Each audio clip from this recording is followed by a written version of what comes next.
ရင်ထဲကိုစွန့်နေသွားတာပေါ့နော်နှစ်လာ16နှစ်လောက်ကြိုးစားပြီးမှကိုယ်စိတ်တိုင်းကြလေးစောက်ပြီးတော့တစ်သက်လုံးအေးချမ်းချမ်းလေးနဲ့နေမယ်ဆိုပြီးတော့စိတ်ကြိုက်လှုပ်ထားတဲ့ဟာအခုလိုရိုးရိုးပြည့်စည်သွားတယ်ဆိုတော့စိတ်ထဲတော့အရန်ကိုခံစားရတာတော့မှန်ပါတယ်ဝါအောင်တော့မနေလိုက်အောင်စိတ်ထဲတော့ပြည့်မြဲတွေ့ကြရင်တော့နှမျောတော့ပေါ့လေနော်အောက်မှာသူတကားတွေပါရအန်လွဲပြီးတော့ဖွင့်မရတဲ့အနေအထားမျိုးမရောက်ခင်မှာကလေးကလွတ်မြောက်လာတဲ့အတွက်အဲ့ဒီမှာစိတ်တုံးလုံးချပြီးတော့တော်တော်လေးလဲစိတ်ပူမိတယ်ပေါ့နော်အဲ့ဒါလေးကလေးအပြင်ရောက်သွားပြီဆိုတော့တိလဲလဲအချိန်မှာတော့အများကြီးကိုစိတ်သက်သာလည်းရပါတယ်စိတ်ထဲတော့နှမျောတဲ့စိတ်ပဲရှိတယ်ဒါကြီးတော့တက်သက်လာကြီးတော့ဖြစ်မနေတော့ပါဘူးစိတ်ထဲမှာဦးမင်းတို့ကအသက်50တဲ့ရောက်ပြီပေါ့လေကိုတက်နဲ့တက်ကိုငင်းငရင်လောက်တာဒါမျိုးလည်းတစ်ခါမှလည်းမကြုံဘူးလေဟိုတော့ပကံဖျားတွေပြိုတော့ဟိုနှစ်ပေါင်းများစွာဖျားတွေပြိုလဲချအောင်လှုပ်ခဲ့ဘူးလေကြားလာကြဘူးလားလေအခုကလက်တွေ့ကိုယ်တွေ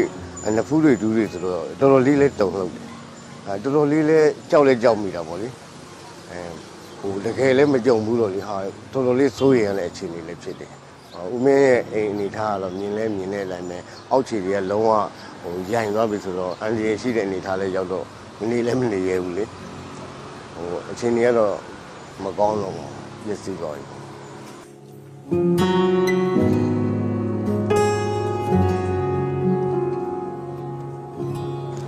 လှုပ်တဲ့ချိန်ကအိမ်မှာမရှိဘူးဦးမင်းတို့ကအပြင်မှာပေါ့အိမ်တဲ့တခုသွားနေတာအိမ်မှာကလေးသမီးငယ်လေးတယောက်ကြံနေတာပေါ့နော်အဲ့ဒါအရန်တော့စိုးရင်ရတယ်ဒါသူလည်းအချိန်မီပြေးထွက်နိုင်တယ်ကဲလွတ်ခဲ့တယ်ပေါ့နော်အောက်မှာသူတကားတွေပါရအန်လွဲပြီးတော့ဖွင့်မရတဲ့အနေအထားမျိုးမရောက်ခင်မှာကလေးကလွတ်မြောက်လာတဲ့အတွက်အဲ့ဒီမှာစိတ်တုံးလုံးချပြီးတော့တော်တော်လေးလဲစိတ်ပူမိတယ်ပေါ့နော်အဲ့ဒါလေးကလေးအပြင်ရောက်သွားပြီဆိုတော့တိလဲလဲအချိန်မှာတော့အများကြီးကိုစိတ်သက်သာလည်းရပါတယ်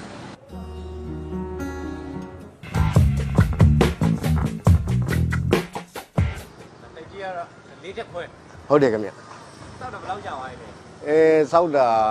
ပြောဆိုရင်တော့စောက်တာကတော့2021ကစောက်တာဒီ2020မှာဒီအိမ်ကိုစပြောင်းပြတာခင်ဗျ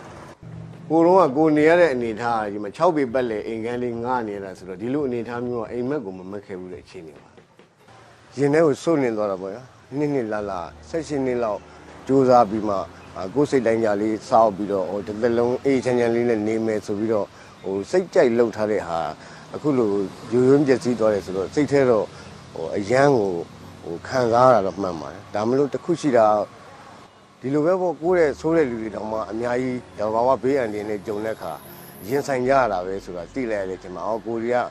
အသက်အန္တရာယ်ဘာမှမဖြစ်ဘူးဒါပြည့်စည်တင်ခါရလူတင်ခါရပဲဆိုတဲ့သဘောမျိုးနဲ့ပဲပြန်ဖြေလို့ရပါတယ်မနှမျိုးလားဆိုလည်းနှမျိုးလားပေါ့ဘာလို့ကိုအမျက်တလုံးနဲ့တန်ဖိုးထားပြီးနှစ်လာစူဆောင်းပြီးလုပ်ခဲ့တဲ့စောက်ခဲ့တဲ့အိမ်လေးဆိုတော့လေပြည့်စည်သွားတဲ့အတွက်အရန်ကိုပဲနှမျိုးမိပါတယ်ဒါမှလို့ဖြေလို့ရအောင်လည်းဖြေပါတယ်ဘာလို့ကိုယ့်ရဲ့အရန်ဆိုးတဲ့လူတွေလည်းမြင်တွေ့ခဲ့ရတာဆိုတော့လေငါတို့ကဒါအသက်အန္တရာယ်မထိခိုက်ဘဲနဲ့စောက်ဥပဲပြည့်စည်တာပဲလေဆိုတဲ့သဘောမျိုးနဲ့ပေါ့အဲ့လောက်ပါပဲအရန်ကြီးတော့စိတ်ထဲမခံစားတော့ပါဘူးဘာလို့နှမျိုးမိတာတော့မှန်တယ်ပေါ့နော်ဘာလို့ဒီလိုအိမ်တစ်လုံးပြန်ဆောက်နိုင်မှုဆိုတာမလွယ်တော့အဲ့အတွက်လည်း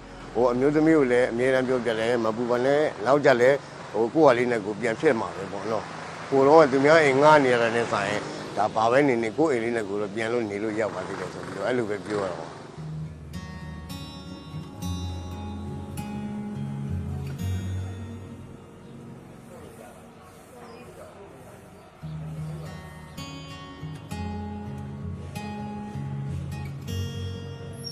အဲ့လိုတော့မပြောင်းစဖြစ်ပြီးတဲ့အနေထားအတိုင်းပဲဒီတိုင်းပဲအပေါ်ရက်တွေကဘာမှမဖြစ်ဘူးအောက်ခြေတွေကအဲ့လိုဖြစ်သွားတာပဲရှိတာလေအစတွေကဖြစ်တာဘာမှမဖြစ်ဘူးအပေါ်ရက်တွေလည်းမဖြစ်ဘူးထပ်ပြီးတော့လည်းပို့ပြီးတော့စိုးသွားတဲ့အနေထားလည်းမဟုတ်ဘူးတချို့အရေးကြီးတဲ့ဇာတ်ဇာတ်လေးတွေပစ္စည်းလေးတွေတော့ဝင်ယူလို့ရတယ်ကျန်တာတွေတော့ဒီတိုင်းပဲထားလိုက်လေးတယ်ဘာမှလည်းကိုယ်လည်းမလုပ်ရဘူးလေနည်းနည်းအသက်အန္တရာယ်စိုးရင်ရတဲ့အနေထားမျိုးမကြုံဘူးလို့မဆိုနိုင်ဘူးလေကိုကမြင်လင်းရလဲထပ်ပြီးလှုပ်နေတဲ့အနေထားမှာလည်းနေ့တိုင်းလိုဖြစ်နေတာဆိုတော့ဘာမှမလုပ်ရသေးဘူးခုချိန်ကြီးလဲ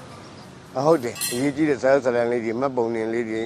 ခုနအိမ်တော်သူဇာတ်လေးတွေအရေးကြီးတဲ့ဟာလေးတွေတော့အကုန်လုံးအဲ့ဒါလေးတွေအရယူထားလိုက်တယ်ကျန်တာတွေလည်းဒီတိုင်းပဲထားလိုက်တယ် ဟုတ်တယ်ညီညီတက်မှာပဲတိုင်ကဒီဘက်ကအရှိတောင်လောင်းဥယျာဉ်တိုင်ကဆိုရင်ညှွတ်သွားတာဒီဘက်ကနှစ်တိုင်ညှွတ်သွားတာပေါ့ခါးတိုင်နဲ့ထောက်ထားတဲ့အတွက်အတွင်းထဲဝင်ကြည့်ရင်တော့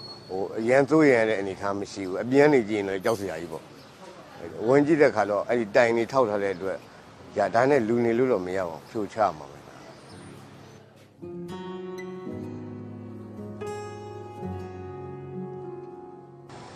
ဝါအောင်တော့မနေလိုက်အောင်စိတ်ထဲတော့ဟောပြက်မြက်တွေ့ကြည့်ရင်တော့နှမျောတာပေါ့လေနော်ဒါနဲ့ဒီလိုသဘာဝဘေးအန္တရာယ်ဆိုတာကိုတူးတဲ့ကြုံတွေ့ရတဲ့ဟာမျိုးမဟုတ်တဲ့အတွက်လည်းဖြေလို့ရပါတယ်အဲ့အတွက်လည်းစိတ်ထဲတော့နှမျောတဲ့စိတ်ပဲရှိတယ်ဒါကြီးတော့တသက်လာကြီးတော့ဖြစ်မနေတော့ပါဘူးစိတ်ထဲမှာ3နှစ်လောက်3နှစ်ပဲရှိသေးတယ်နေရတာမဟုတ်တယ်3နှစ်ပဲရှိသေးတယ်နေရတာကိုဟာလေးကိုကြည့်ပြီးကိုယ့်ရဲ့ချွေးနေသားလေးနဲ့ဒီလိုလေးနေရတဲ့ဟာလေးကိုစိတ်ထဲကြည့်ပြီးပီတိဖြစ်ပြီးဒီနူးနေတော့မှရှိသေးတယ်ဒါပြီးသွားရင်လည်းကိုတနိုင်တစ်ပိုင်းလေးလုံနိုင်တဲ့လောက်လေးပြန်လုပ်ပြီးတော့ကိုအဓိကတော့မိသားစုစိတ်ချမ်းသာတာနဲ့နေနိုင်အောင်ပဲကြိုးစားတော့မယ်သိပြီးတော့လည်းအသက်အရွယ်တိုင်းပိုင်းခြားရတယ်50နဲ့ရောက်ပြီဆိုတော့အရင်လည်းမလုံနိုင်တော့ကိုရှိတာလေးနဲ့ပဲရောက်ရတဲ့နေပြီးစိတ်ချမ်းသာအောင်မိသားစုပေါ်အကောင်းဆုံးတာဝန်ကျေအောင်မိသားစုတွေပဲပေးဆက်ဖို့ပဲစဉ်းစားတော့တယ်ကိုလိုပဲပေါ့လေဆုံးပျက်စီးတဲ့လူတွေရောအသက်အန္တရာယ်ရောအကုန်ထိခိုက်ဆုံးတဲ့လူတွေရောခင်းသားသမီးအားလုံးကိုလည်းကိုလိုပဲထက်သူကိုချင်းလဲစားပါတယ်စိတ်မကောင်းလဲဖြစ်ရပါတယ်နောက်လည်းဒီလိုတဘာဝဘေးအန္တရာယ်ကြီးနဲ့မကြုံတွေ့ရပါသေးနဲ့လို့လည်းဆုတောင်းပါတယ်